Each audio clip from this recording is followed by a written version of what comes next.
va, ma chérie? Très bien. Et c'est là où je me suis réveillée. Retrouvez la communauté Plus belle la vie sur france3.fr.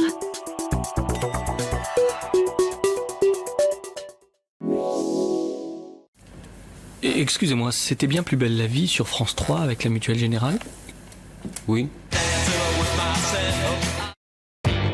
Auxerre Olympique de Marseille. Après 45 secondes de jeu, Didier Deschamps rend visite à l'abbé Deschamps. Humilié à Évian, l'OM veut sa revanche. Auxerre va-t-il en faire les frais? Coupe de la Ligue. À un match du Stade de France, Auxerre rencontre l'OM tenant du titre, mercredi à 20h35. La demi-finale en direct sur France 3.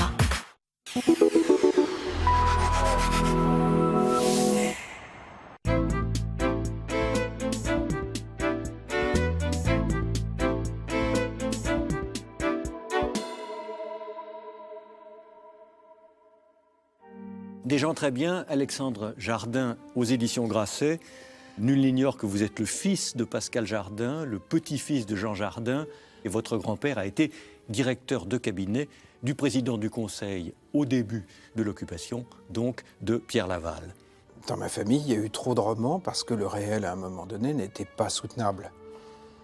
Il était impossible à assimiler. C'est un livre sur la cécité, à l'intérieur d'une famille et à l'intérieur d'un pays. Et mon grand-père, c'est le bras droit de Laval, quoi. C'est pas du roman. Il est là le jour du Veldiv.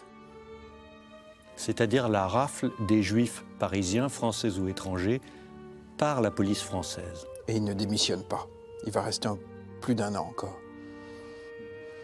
Et du coup, mon père a écrit La guerre à 9 ans, Le nain jaune, dans les années 70, des livres très importants qui étaient destinés à montrer son père sans qu'on le voie. Vous avez célébré Pascal Jardin toute votre vie. C'est un homme qui vous a fait, et vous l'avez fait, vous l'avez refait. Vous dites qu'il est votre fils, votre père. Et cet homme-là a été complice de ce silence-là.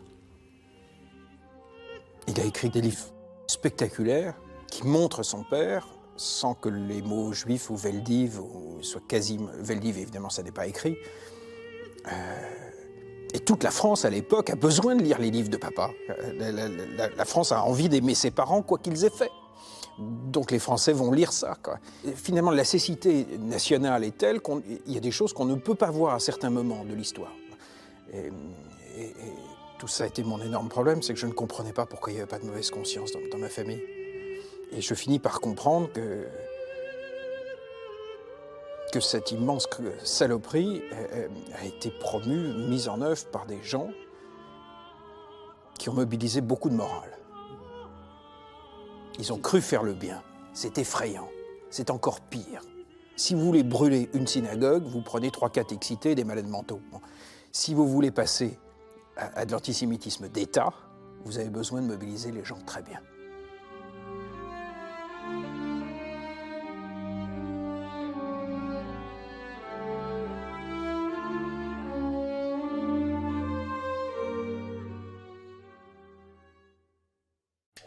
Toutes célibataires, et à chaque fois, l'arme Maman, était un scalpel. C'est qui le docteur qui tue les gens à la télé?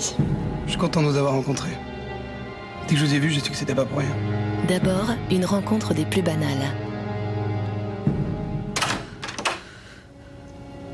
C'est avec ça qu'il les tue, le type là. Puis un jeu de séduction qui s'installe. Mais lorsqu'on ne connaît pas toutes les règles du jeu, la partie peut très vite déraper. C'est difficile de savoir ce qu'il y a dans la tête des gens. Inédit. Entre ses mains, vous n'êtes pas sûr d'en ressortir indemne. Jeudi à 20h35 sur France 3.